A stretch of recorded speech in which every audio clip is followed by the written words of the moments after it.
Jésus nous donne, au chapitre 8 de Marc et suivant, un des messages les plus importants du royaume de Dieu sur l'homme et le mystère de la souffrance. J'essaie amicalement, tout en tremblant, de méditer avec vous ces paroles du Seigneur.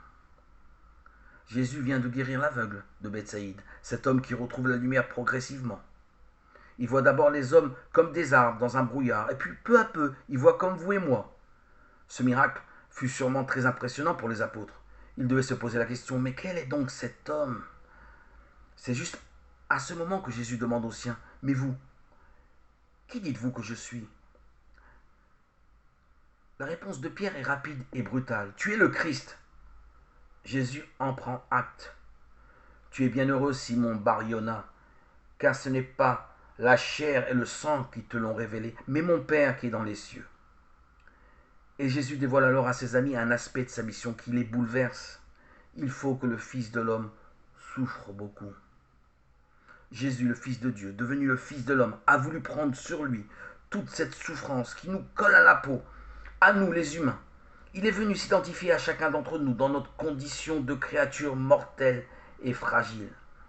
Avec Jésus, Dieu quitte vraiment toute magie pour vivre notre réalité terrestre de créature jusqu'à la mort. Et ne se contente pas de mourir, il sera mis à mort comme tant d'hommes victimes de la méchanceté.